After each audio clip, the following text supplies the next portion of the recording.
So I'm not made up. I'm all flustered because unfortunately I forgot that Jen. Your name is Jen, isn't it? I am Jen. Yeah.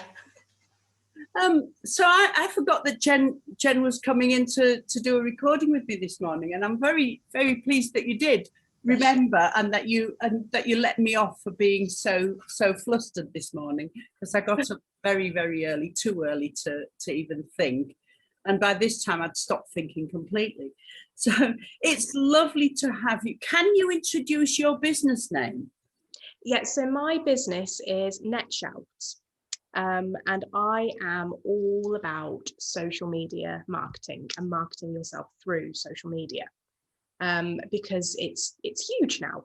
The reach that social media can give to businesses is phenomenal, and it's actually starting to kind of overtake really where people are going to go and find out about businesses now. Rather than Googling, people are actually going to start searching for you through social media. So it's I mean, why would businesses not try and get on board with that, really? Well, they really are. And even older people like myself realise that things have changed, haven't they? Particularly since COVID. Yeah. That particularly creative people realise that the world has not closed down for them. In fact, their minds have opened to the exactly that. I mean, 2020 really did kind of change the face of social media marketing and what it can do. And even those physical premises that had to shut, they could still actually keep working, they could keep trading, they could keep building their audience all through social media. Yeah. And that's what we've been doing. But Jen, I love your corporate image. It's all pop art and it's wonderful. All pop art and completely not corporate, completely not not anything that I ever had before. I've been in very corporate backgrounds, where there's a lot of say the right thing, don't say things like that. So being able to not do that is wonderful. Well, I think that's what appealed to me as a creative person. It shouts creativity to me. So I was really interested at first, and then of course we need here at your creative business. We need your support. We need your information, and we particularly need to know about things like keywords and SEO. And I saw your little piece about a week ago about how things are changing in keywords. But before all that, because I do want to ask you about that, I also saw your stories today, and I had no idea how you carried on between one story and another story to give us a longer story. Can you say how you did that? Yeah, so did you watch that on Facebook? I did, yes. Okay, all right. So because Facebook and Instagram are owned by the same people, they have been able to link a lot of their posting functionality. Right. So if you upload something to Instagram, you can also automatically share it to Facebook. Yeah. And that's what I can do, and anyone can do in their stories on Instagram. Right. So I've got it within my settings to automatically share stories to Facebook. Yeah. So all I have to do is open up Instagram, turn my camera on, chat away for a little bit, and then when it chops you into bits. And it chops me into short kind of 15-second bits. Right. But then when I hit share, it will share it to Instagram, and it automatically shares it to Facebook as well. Oh, fantastic. Well, that's going to be really useful to me, because this week I want to learn how to use videos on Instagram, because I haven't been doing that until now, and it just sounds like a whole lot more a whole lot easier than I thought it was. Anyway, back to the thing in hand. You told me that there's something, or you told us, the public, there's something going on with how many keywords you can use on Instagram these days, or how many the recommended. Yeah, so probably about 2 weeks ago, it kind of started bubbling under the surface that they were going to be changing the preference for hashtags. So your hashtags are your way of speaking to the algorithm. You're telling the algorithm what you do, who you're for, who you want to attract, the kind of people that you want to kind of have in your audience. And hashtags are still one of the old school ways, but still the good school ways of speaking to the algorithm, because it's a readable piece of script that the algorithm can pick up on. And right, so I'd said, because old people don't know the difference between hashtags and keywords. So maybe you can enlighten me on that. I can break it down even more. That's fine. Yeah. So hashtags are, when you put the hash symbol. For then the piece. So I would put hashtag social media advice, all one word, no spaces, and then that then becomes something that you can tap on while you're within Instagram, and anything that's ever been affiliated with hashtag social media advice will be available there for anyone to search, read through, have a look at. They kind of create an index. I do know, but I'm asking as if I completely don't know, and I do get them mixed up. When I'm talking about them, and keywords, of course, are they can be separated. The words can be separated, and actually they can be phrases as well, can't they? Yeah, they can be phrases. They can be separated words, and keywords are again searchable, but they sit then within the caption. So when you're explaining about what your post is about, you can put keywords in. Keywords is still a little bit on the newer side. They don't have a massive library of them, but they do offer, I suppose, more lifestyle based. So if you are a coffee lover, you could put coffee lover in, and you'll then become searchable within your caption by coffee lovers. Oh, right. So you can put both. Can you put both in the same? Because I've always thought of hashtags as being a social media thing, and keywords as being an SEO thing. Yeah, but you can have SEO within your social media. Right. Now this is the important stuff. But anyway, I've led you off the bit about how things are changing. So how are things changing? So what the change is, up until now, the rule has been to use 30, so a maximum of 30 hashtags for every single post, with the intention that it gives a much greater reach. Right. But what they have discovered at Instagram is, thanks to 2020, everyone staying at home and everyone joining social media, there is now so much out there, so many people, accounts, content, that it is just kind of overwhelming. Yeah. It's overwhelming. And actually, where the algorithm used to be able to read and sort all of that content, it can't do that as effectively anymore. So they're asking people to reduce down, niche down. I love that word, niche. All right. Niche down. That's a buzzword, is it? Niche down. Yeah, it's a buzzword kind of everywhere, really. But niche down the hashtags that you use, because they would like you to start creating and I'm quoting now, persona for your account and for your content. So if you use, so how many is the suggested number of, because I never used that many anyway, I never used more than about 15. So am I on the right tracks? You are more on the right track with your current usage. So their suggested is between 8 and 15, but trying to keep it now much closer to 8. Right. But being very specific, super specific about what you do, who you're trying to attract, and that piece of content itself.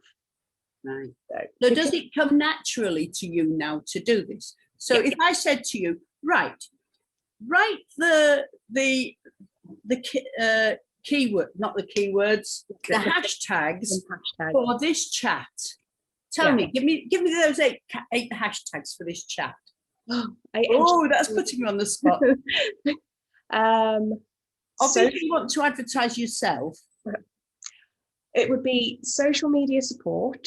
Yeah. Creative business support. Yeah. Now this is going to go live on Facebook. It's going to go live on Facebook this week, and then eventually on YouTube. Okay. I mean, again, for the benefits of Facebook, hashtags aren't as popular as they are, say, in Instagram or TikTok. Right. They still are a thing, but they're just not as well thought out of a thing. But we might put hashtag YouTube so that people would know that it was on YouTube, or would that just be? I mean, you can put hashtag YouTube. You can just say it will be available on YouTube as well, because through Facebook it works slightly differently. But Facebook is not as strong of a video sharing platform as YouTube and TikTok. So we've got social media support, we've got creative business support, we have got creative business owners, because again, that's who you're trying to attract. Then you're thinking about tips and tricks, support and advice, because that is what we're talking about now. That's what we're going to be sharing, really. And then, of course, you would put your business names in, wouldn't you? You can put your business names in if you want to. If you're on somebody else's, you can put like the business handle. So that's actually where you put the @, and then the business name. So that, my daughter keeps trying to tell me the difference between the @ and the hashtags, and I do now understand it, because I've got another persona that I write under another persona, little old lady who, and I always put @ little o for that one, so that brings that other side in. So your @ are your handle, they're kind of your business name, but they're different to your hashtags. They don't kind of count or make up your 8 hashtags, really. But then, because you support internationally as well, you can bring in an international based hashtag as well. So creative business worldwide, for instance. Right. So whenever I'm doing work either for myself or for another client, though, the main thing you need to do with your hashtags is research them. Right. So you can kind of think, I know, for instance, social media support is a well-used hashtag that relates to what I do. It's my doorbell.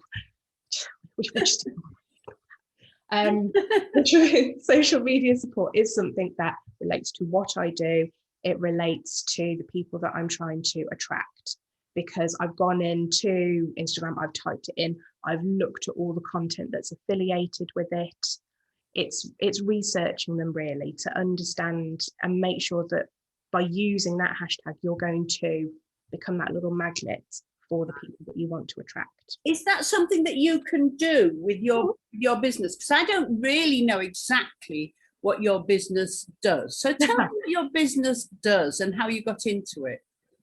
So I've always kind of used social media in various previous jobs.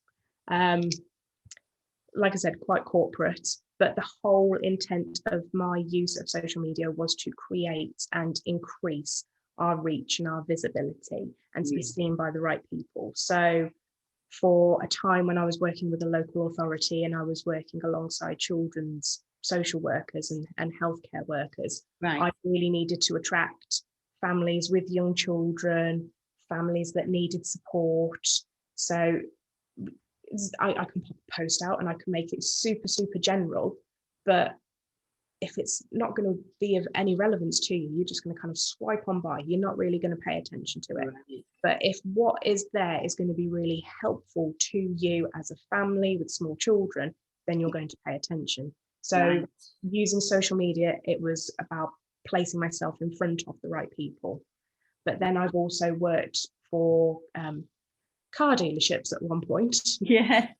I'm not a fan of cars. How I ended up working for a car dealership, I do not know, but it's putting yourself in front of the right people. It's thinking about the product and the car and the brand, and whether that particular one is going to appeal to a family with children and they want to consider safety, or whether it's going to appeal to someone that wants to kind of go racing around with a loud exhaust and show off in front of their mates. You think about you've got to know who you're appealing to and what's going to appeal to them. Exactly. So imagine you're pitching your business to me, because I'm in need of this kind of support. Let's say, well, I'm not very good at marketing at all. I mean, I'm learning. Everyone is good at marketing, but everyone is good at marketing. And there's a lot of your knowledge and experience that if I was going to be supporting you, I would need, because I would need to know exactly who you want to work with. Yeah. And what I do, I can work with people who have absolutely no clue, have absolutely no clue who they're trying to attract. They know that they want to do something, but they have absolutely no idea how they want to go about it. I do know quite a lot of people like that. And there are, I mean, in this group, it's not a huge group, but I know a lot of the people in this group. And we range from, I'm one of the oldest, but we range in age from my age down to your age, sort of thing, and maybe even younger. And they all have a passion. They're all passion-led. They're all creatives. Yeah. And they know that they've got to turn that passion into a business. Now, what we can do on the Your Creative Business thing is try to solve their problems. But what we can't do is teach them to find who they need to reach and how they need to reach them. You know, we can say, well, what you really need is a person like Jenn who can help find where these perfect people are, and position yourself in front of them. Yeah, because we kind of, some of us kind of, I mean, I'm now learning, but some of us, or I certainly didn't know exactly what I was doing and why I was doing it, because I was doing what I wanted to do before finding the customers for it. We don't, mostly creatives don't think business first. So we're just not business-like. So we need to plug into that sort of business thing. Spending that time being creative initially, you get a stronger sense of what you do want to do, as opposed to what you don't. And I like to work with what you do want to do. Yeah. I don't want to force people to do things that makes them feel uncomfortable, that is going to make them feel like they're not being authentic, that they're just going to kind of really want to shy away from and really not try and do, because that's really counterproductive for everyone involved. And it's counterproductive as well for the people that you're trying to engage with, because if you're trying to engage with someone that actually kind of they just don't fit with you, they don't vibe with you, then you're going to be putting a lot of effort into something that's not really going to give you the feedback and the reward that you want. So this on Your Creative Business is Video Month. It's just me who's decided that, because it's something I need to do more of. And last month we did digital sales, digital products month, because it was something I needed to do. But I think most people need to learn certain skills. Now, so since it's Video Month, I want to ask you about videos, because there's something that you said on one of your chats about videos on Instagram changing. So do you want to give so apt that you've actually said that it's Video Month? Because again, one thing that is really helpful with Instagram at the moment, they are doing a huge transparency campaign. So their head big wig chief honcho, Adam Mosseri, pronounce it one way or the other, has come on and said that Instagram will still support photo sharing. Right. So by that, he is alluding to they are going to prefer and favor video content in the future. So Right. it's not imminent, it's not right now. They will still continue to support photo or still image content. Yeah. But there is going to be a greater shift towards video. Well, yeah, because it works, doesn't it? I mean, people do like the moving image, don't they? Yeah. And the thing is, this is kind of what TikTok did. Yeah. This is what TikTok and lockdown did. Mm. TikTok was the most downloaded and is probably the most used social media app now. Yeah. Instagram has overtaken Facebook, but Instagram is still behind TikTok. Yeah. And it is because TikTok is a video sharing app. Mm. Now, I mean, I get stuck in wormholes with TikTok. I really do, because you can kind of open it up and you can be shown some, you can be shown some absolute, don't need to see that. But well, there's so much dross in there. I don't understand it. But honestly, if I see another girl wiggling her ass in a short skirt without actually any talent, I'll just go crazy. This is the thing that... But people are still watching it. Yeah. Yeah. But what's it doing for them? I mean, I think it's just an ego, but they're just for but for business, what can it do for business? Well, in terms of business, if you're a person that can shake your bum and get a load of attention, then actually other brands are going to contact you and ask you to shake your bum while holding their product. Yeah, yeah. But in terms of us who want to become more visible, there are, in terms of TikTok, put my teeth back in, some hugely creative videos.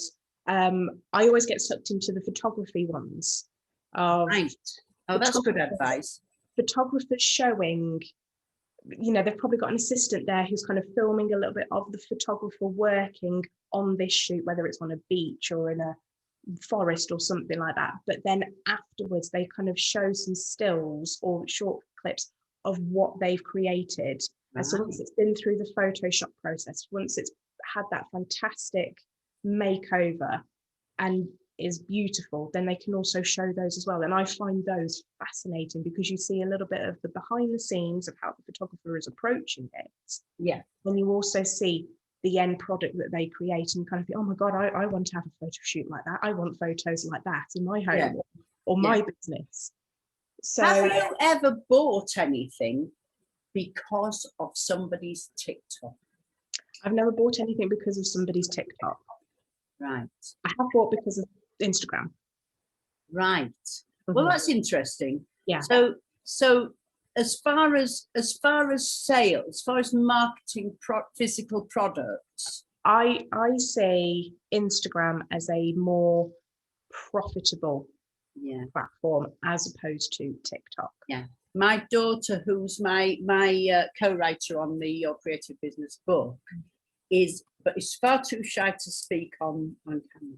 I don't know whether it's shyness or whatever, but she doesn't want to be seen on camera. But she would agree with you completely that Instagram is the place to be, really, and she tries to encourage me, and she's very good, and she's very patient, and I'm very slow to pick up the advice. So I completely agree. I think that Instagram is maybe it's not the most used app in comparison to TikTok, but it is definitely the more reputable if you market yourself within there. I use TikTok because I like to look out for the trends. I like to see what is getting attention, right, and what isn't. If something is flopping, then there's a very strong possibility that it won't do well over on Instagram. Whereas if something is becoming viral, becoming a trend through TikTok, there's only a matter of time before it will then shift over to Instagram. Right. Well, that's relevant to your business, but probably isn't relevant to the many of the people who are on this group currently. Although obviously we want to open to more different creative groups. So it seems we were going back to what Instagram had announced, which was that they were going to continue to support photo sharing, but it gives a very strong indication that video is going to be the way forward. Yeah. And Instagram has always been a mix of photo and video sharing, but they have so many avenues that you can share video through. So they've got the stories, which is what we talked about, and how it can share over, and you can just listen to me ramble on for a little bit. But then they have reels, which is huge. So what's the difference between stories? I kind of know, but can you clarify what the difference between stories and reels is? So stories are, I suppose, anything really that you want to pop on and chat about. Stories can be shared as a still image. They can be shared as a video, just chatting. They can be professional. They can be a little bit behind the scenes. You can hop on and have a little rant if you want to, if you just want to have a little moan. And they're a really great way for audiences to connect with you and the person. Because when we are, and there's not too much pressure if you're just chatting for a few seconds. Each story is 15 seconds maximum. They can string together, they can become longer, or they can just be super short, super quick. But they're also a really good place that if you're not confident kind of on camera yet, then stories are a great way to kind of break into that. And there's loads of functions that you can use within your stories. You can create polls, you can create question boxes. So if you want to have feedback from people who are watching the story, you can ask a question. There's a little box for them to reply to. Yeah, it's really well worth saying actually to the your creative business people that questions really do work better to get feedback, to get people interacting than most things. I think some kind of questions, people want to give their opinions, I think. Yeah, people want to give their opinion, and you actually putting that little question box in there, it's almost giving them permission to give their opinion. You're giving them that call to action, and you're giving them that permission to engage with your content. And that is what Instagram is all about. And to have a little rant if they want, because we all need a rant from time to time, don't we? So if you run your own business and you're on your own and you feel like all you do is stare at the same four walls, and you feel like you talk to yourself, hop on Instagram. I mean, that's it. It's a community building thing, isn't it, Jen? I think if you genuinely ask somebody a question, you've got to try and make it fairly genuine. And listen to their feedback. You're building your super fans, aren't you, really? Yeah.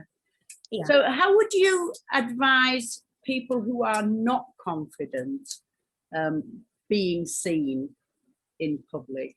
How would you advise them to go about? I mean, I was not a fan. I was not a fan to start with at all. But the more I kind of got into this world of social media and understanding it, the more I knew I had to just kind of do it. I was very much the kind of just rip the plaster off, just rip it off, just do it, just do it for that 15 seconds. Hi, this is me, I hope you're all well. And I really got into the video side during the pandemic. When I was homeschooling my children, and when I'd kind of had, it was like 10 o'clock in the morning, I'd already had enough of homeschooling, so I went and hid at the garden. So how do you keep up? How do you keep up when you're feeling, what do you do on a down day? If I do then a lot of personal work for me. I find what works for me. I think there is a real need for people to kind of keep their energy protected, to have a really good understanding of what makes them feel good, what doesn't make them feel good. I mean, for me, it's little things. I can put on some music, I can have a little jig around, I will instantly feel better. And those are things that can kind of keep my. So would you do that before appearing live then? Yeah. If I'm not feeling really in the mood for it, then I will make shows, doesn't it? Yeah. I will make sure I get up. I will do a little bit of a bit of a power pose, a bit of a power stance. The idea that you can kind of fill a lot of space with your body, really stretch your limbs out, because it kind of gets your blood flowing. It gets your endorphins going a little bit more. Those are little things that I know I can do at the drop of a hat if I need to. Oh, that's really good advice. That's really good advice, I think, because I do struggle being live. And in fact, I've found the just do it mantra does work for me. Just do it. Yeah. Be natural. Don't script it. And this is why I like to do these chats rather than a scripted. And this is much more how I prefer to do things as well. Yeah. Now I'm going to ask you about the doll's house. Did you put that there just for me? Because, you know, I'm a miniaturist. No, that's actually just where my daughter's doll's house lives. I don't know whether you realised that I was a miniaturist. There's the basket of play food. Oh, really?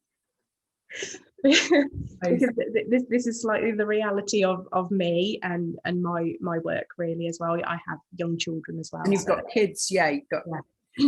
And actually, I'm finding the whole pandemic thing again is giving women back their right to be parents. Yeah. I know there was some horrendous being stuck with kids times, but yeah. But once you realise, I think parents have to learn to parent again, because we handed it over so much to other people, and we have to learn to say no, because we were always the nice place, weren't we? Where the kids came home and the school day was finished, and you could come and you could argue with your parents, but you were the nice place. You didn't have to do the whole day together. Yeah. I think once you've learned to parent again, you learn how to parent and educate and run the home and all the other little bits and bobs, and then fit a business in as well. Yeah.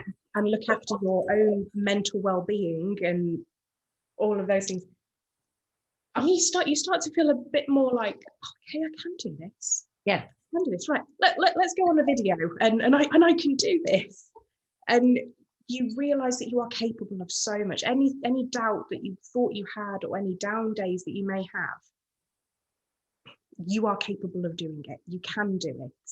I am really pleased to see parents back at home sometimes. I do think that the idea of working from home, it expands your kids' creativity, and not just creativity, but I mean, kids traditionally learn to do whatever they do from watching their parents. And no, I think always going to school and always going to childminder and always, it meant that their education was really generic. And I do think that your kids learn from you. And I think there's something really interesting about, it's almost like a social experiment that's going on. But in a way, yeah, it is quite interesting for seeing how they've developed over the past 12 months. So my youngest is 2. So that kind of, I suppose that first year really, the first year they are very attached to you. You are their primary caregiver. But then from that 1 to 2, when they start then developing those wider attachments to grandparents, aunts, uncles. Yeah. That hasn't really had an opportunity to happen. Right, I'd forgotten about that. Because we were in isolation, because we weren't allowed to kind of mix outside our household. So that wasn't really an opportunity. But my daughter is very sassy. All daughters. All girls are sassy. I think almost all girls are sassy. She is incredibly sassy, but I have noticed that she is far more independent at this age compared to my son. But that's girls. Yeah, girls. Yeah, it is. Yeah, I mean, my son is very.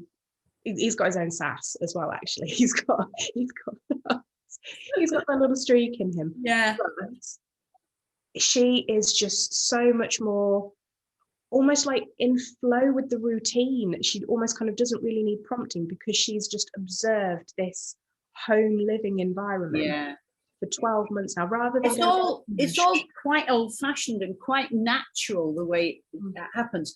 But in another way, I think that women have reclaimed their rights to be home working parents. It's more natural and normal, and you don't have to, I think you almost don't have to be Superwoman anymore, which you had to in the past. You had to be Superwoman. You couldn't have off days, which you can if you work from home. You can, and there's a much greater call for that honesty. Yeah. There's a much greater call for wanting to see that honesty in real life, in social media life, you know, that Insta versus reality, that old saying. People want the reality. Yeah. This is why I enjoy chats like the ones that you've been doing with me, which I've seen, because they do come over really natural. And that's why I don't like the TikTok thing very much, because it's very plastic.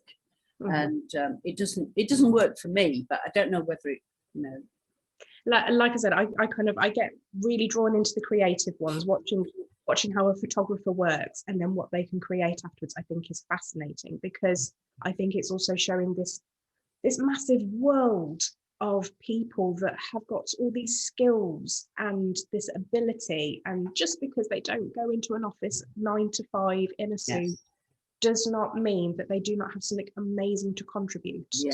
And in a business sense, how is that photographer who you are fascinated with, how is he increasing business by doing that? What's he trying to achieve? She's got a load of people that are almost wanting to learn from her, to be able to replicate that opportunity, because there's one who uses, do you know, like paint powders, like the dry paint powder, and like the paint festivals where everyone throws it around. There's a wonderful photographer who actually uses that. She'll kind of mix it into people's hair, and then she'll just kind of get them to do a toss back of the hair. But because it's then completely moved into slow motion, you get the full motion of all the color of the paint.